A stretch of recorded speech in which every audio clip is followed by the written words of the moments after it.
Continuando então, agora vamos retornar para o nosso circuito RC paralelo, que está aí com uma fonte de corrente.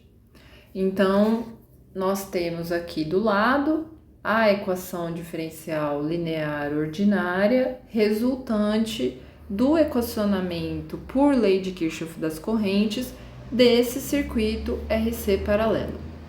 Então, como a gente acabou de ver na parte 1 dessa aula, para encontrar a solução geral dessa equação, nós vamos encontrar duas outras soluções.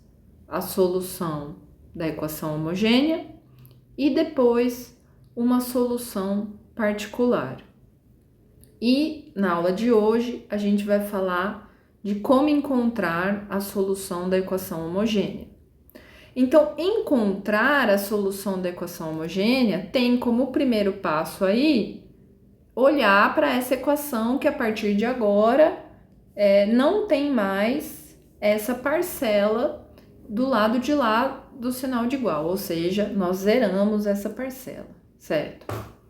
Mas aí eu vou colocar uma pergunta para vocês. Essa equação aqui, ela corresponde à equação de que circuito? Qual seria o circuito que resultaria nessa equação diferencial? Porque a gente pode imaginar o problema dessa forma, certo? Se esse circuito resultou nessa equação diferencial não homogênea, qual é o circuito que resulta nessa equação diferencial homogênea? Será que vocês conseguem imaginar? Então, a gente vai ver que a equação homogênea, na verdade, ela corresponde ao circuito sem fonte, né? Então, se eu simplesmente zerar essa fonte de corrente, ou seja, vocês podem inclusive usar a analogia que a gente vem utilizando quando a gente abordou a questão do teorema equivalente de Norton, de Thevenin, né? Quando a gente aplicou o princípio da superposição, a gente sempre tem mencionado zerar a fonte e substituir pela sua resistência interna ideal. Então, no caso, zeramos a fonte de corrente e estamos substituindo aí, idealmente, pela sua resistência interna, que é infinita, né? Então, esse circuito aqui sem fonte, ele pode ser equacionado exatamente por essa equação homogênea. E faz sentido a gente ter um circuito sem fonte?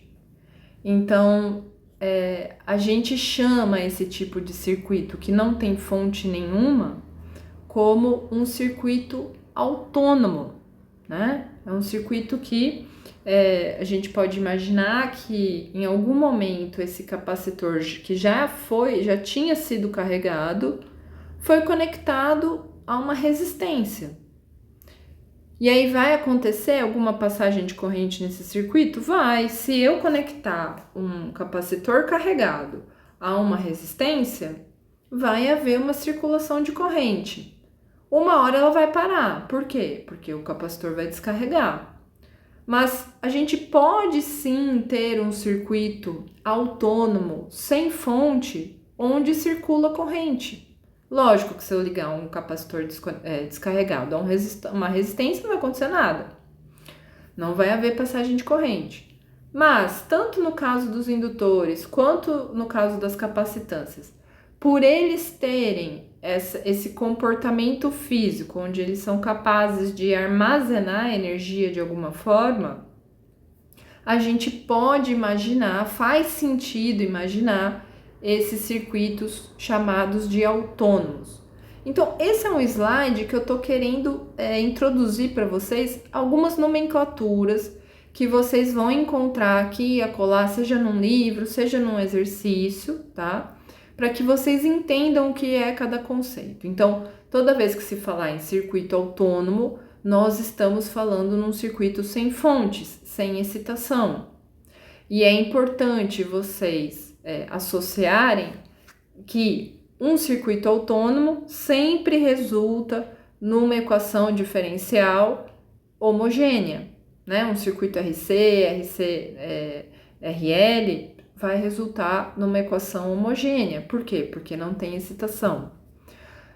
No contexto de circuitos elétricos, a solução homogênea às vezes também é chamada de resposta natural do circuito.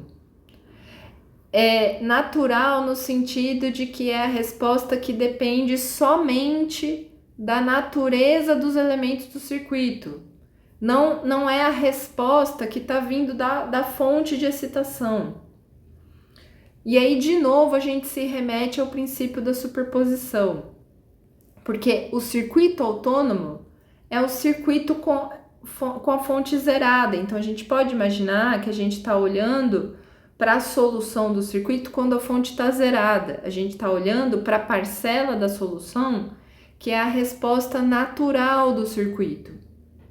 E a outra parcela da solução vai vir lá de um ponto de operação qualquer do circuito, que sempre vai ter que ser dado para vocês, tá? Senão não vai ser possível resolver aquele circuito, aquele exercício, supostamente, tá?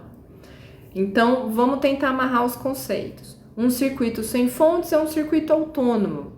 Quando eu olho para a resposta da equação diferencial homogênea, eu estou olhando para a resposta natural do meu circuito. Aquela resposta que depende só dos elementos do circuito, que não depende das fontes. E a gente vai ver, e isso é uma das coisas fantásticas, é que o comportamento transiente, ou análise de transientes, ou o comportamento transitório do circuito, ela é caracterizada pela análise do circuito autônomo. Então, se vocês quiserem saber, lá do momento que eu liguei a chave, etc, qual é o comportamento transitório do meu circuito ali, é a equação homogênea que corresponde, né, é a análise do circuito autônomo que fornece para a gente esse comportamento transiente do circuito, tá? Transiente ou transitório, essa análise de transientes, tá?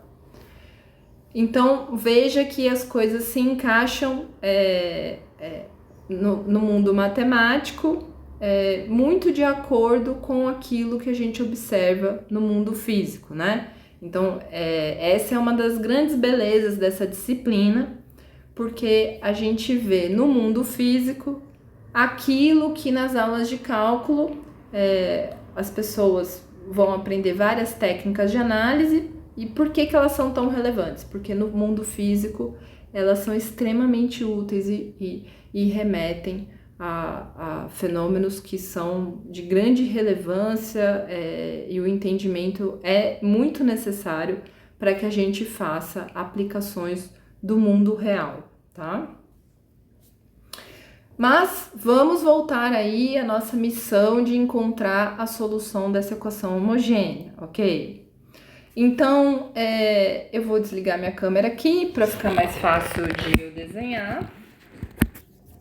E o que a gente tem aqui nesse caso é já o circuito autônomo e a sua equação homogênea correspondente, né?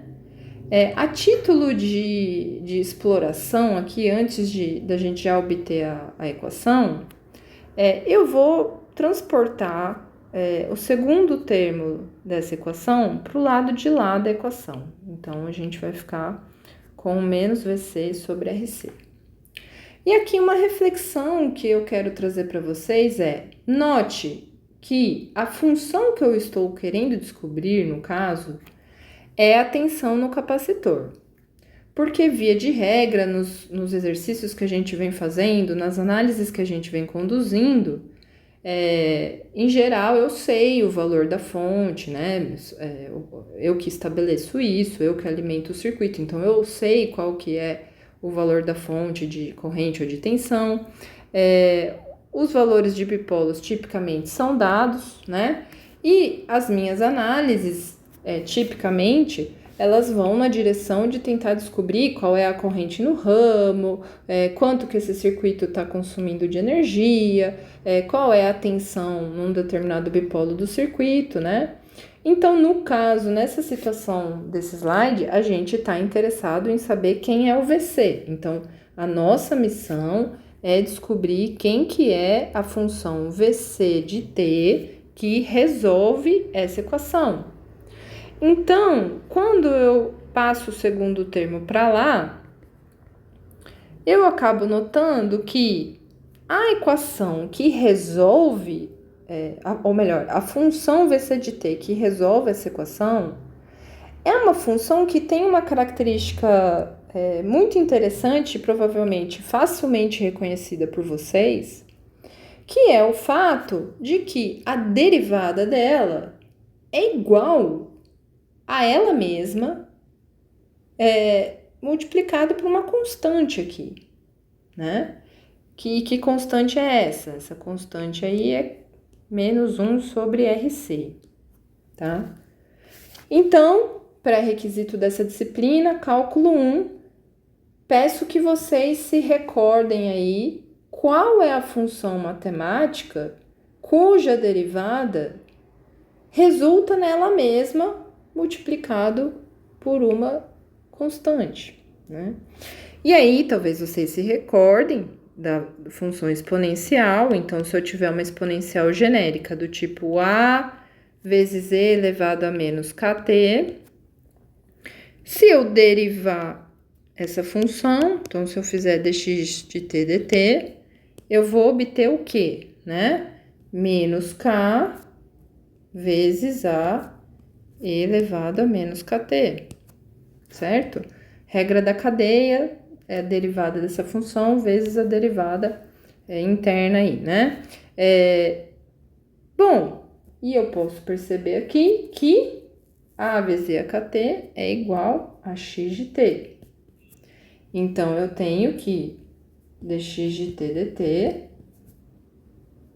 é igual a menos k, mas que a gente pode dizer que isso aqui é uma constante k, certo?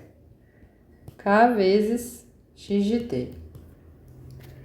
Então, note que é exatamente o mesmo padrão que a gente está enxergando aqui.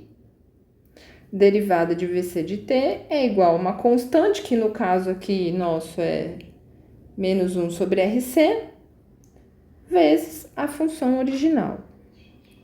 Então, isso já leva a gente, por indução, né, que a função VC de t, a resposta que eu busco,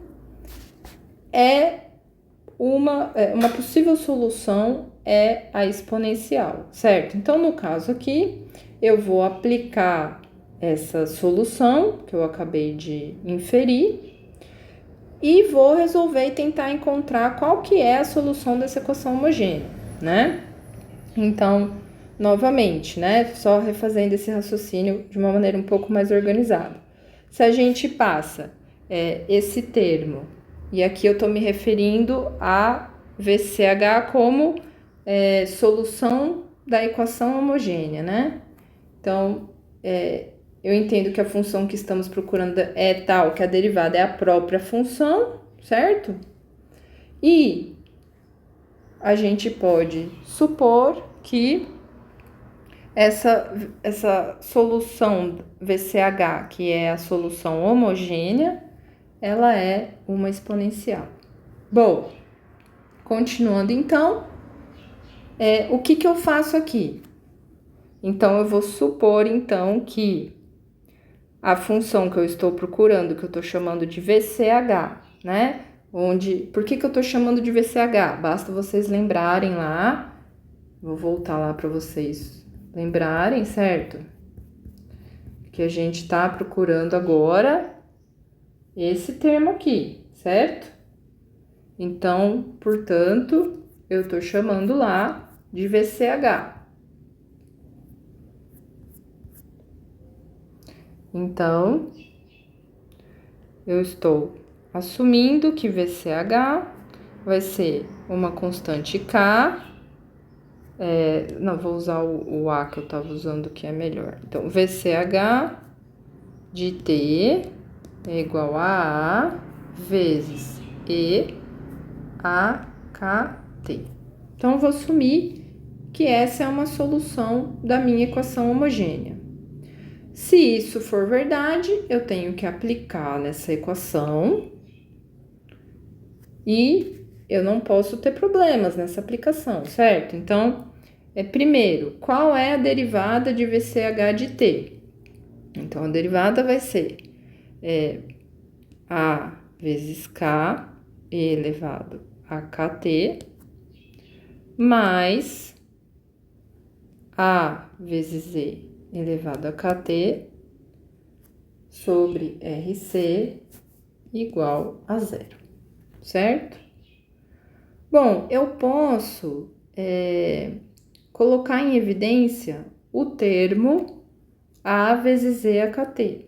Então, eu tenho que A vezes E AKT vezes K mais 1 sobre RC é igual a zero.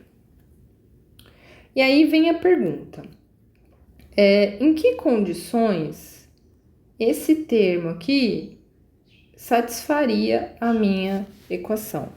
Então, a condição que esse termo satisfaria a equação seria aquela condição, por exemplo, onde o A é igual a zero. Só que essa é uma solução trivial, ela não é útil, certo?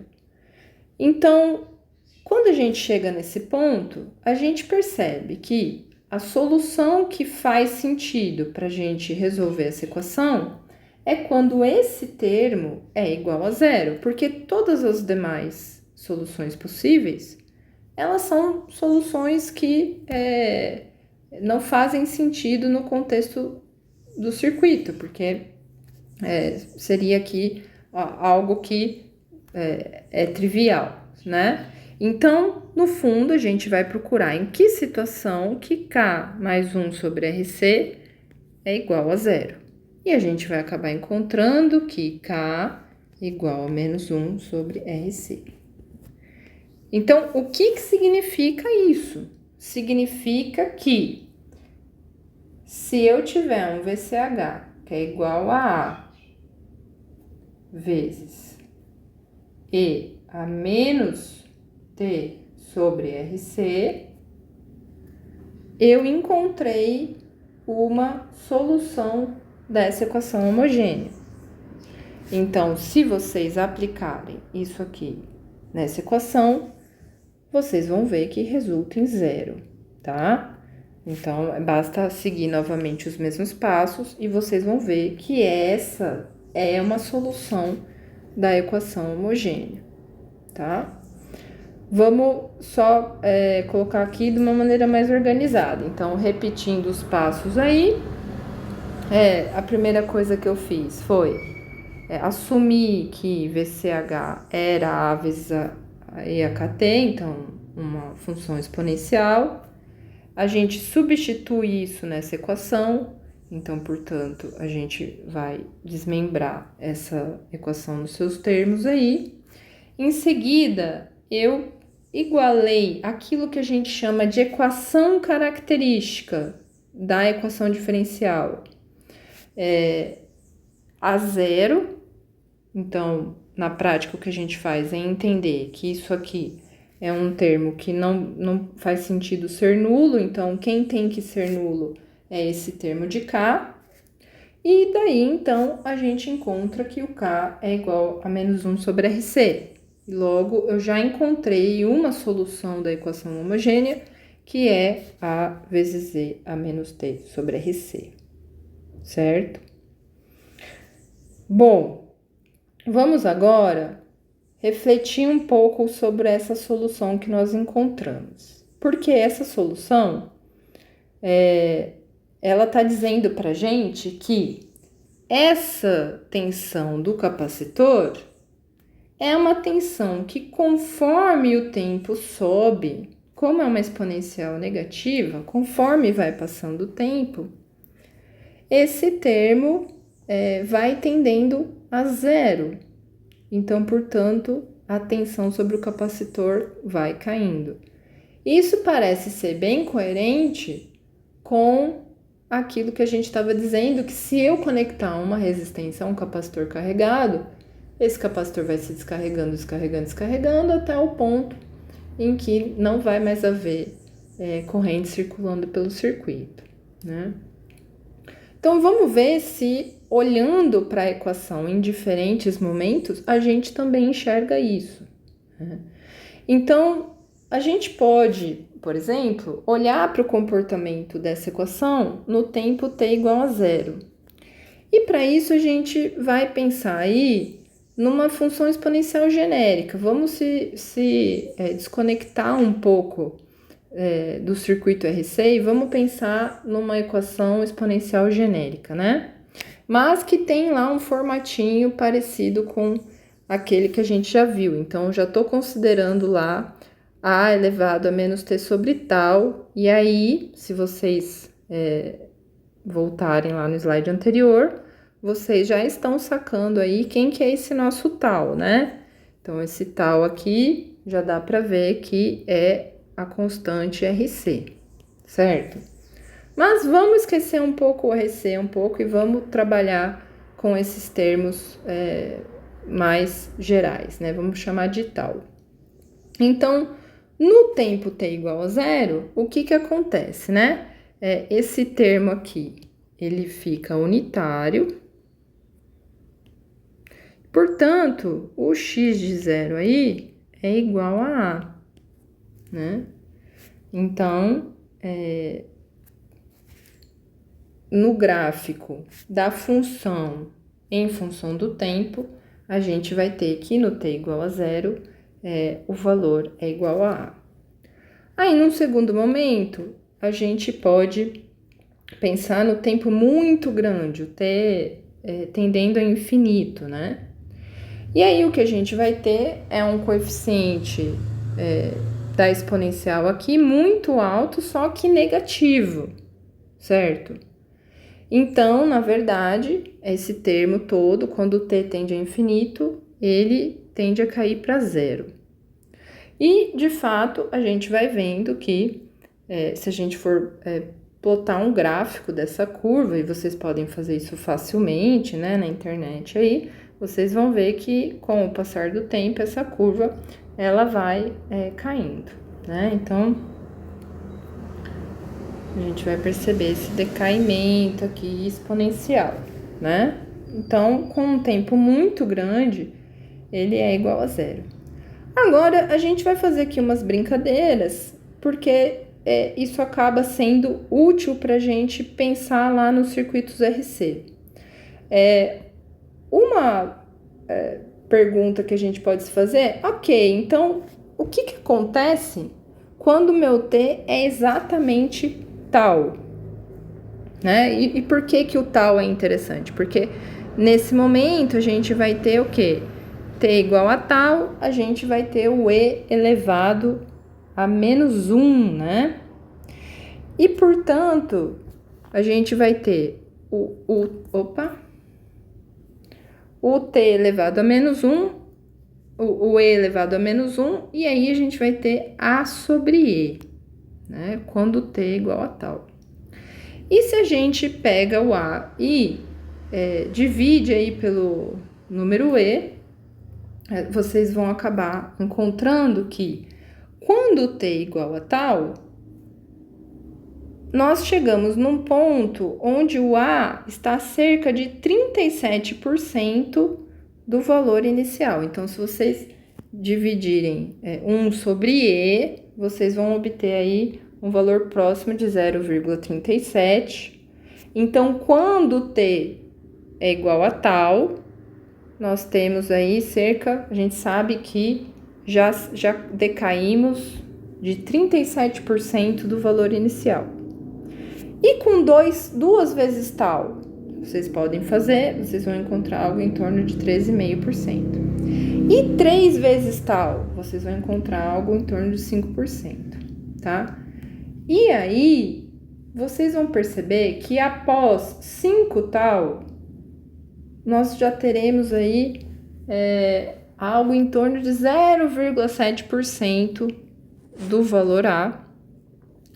E, portanto, a gente pode dizer que já quase que completamos o decaimento dessa função exponencial.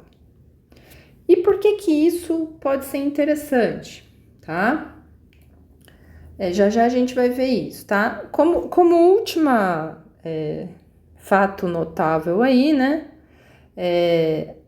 A gente consegue também imaginar quanto que é a derivada da função no tempo t igual a zero. Então, a gente pode imaginar essa tangente aqui da função. Quando o tempo t igual a zero, a gente vai perceber que a tangente, a derivada, passa exatamente aí pelo tal. Então, essa é uma outra propriedade dessa função. Bom, mas eu estava dizendo por que essas questões de saber a porcentagem do decaimento da função exponencial pode ser interessante no mundo prático, né? Então, uma pergunta frequente que vocês podem esbarrar é quanto tempo demora para um capacitor descarregar?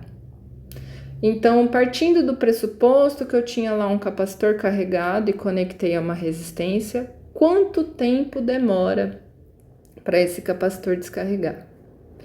Então, simplesmente conhecendo a resposta natural do circuito, ou seja, simplesmente conhecendo os valores de resistência e de capacitância, eu consigo dizer quanto tempo que dura esse transiente de descarga desse capacitor. E como que eu sei dizer isso? Horas. Eu sei qual que é a resposta da equação homogênea desse circuito. Então, a gente achou lá que é uma exponencial, né? E que nós temos uma constante aqui nessa exponencial negativa que é dada por RC, uma constante de tempo aí que a gente chamou nos slides anteriores de tal. E a gente sabe, desenhei errado aqui. Então, deixa eu desenhar certinho, né? A gente chamou RC de tal.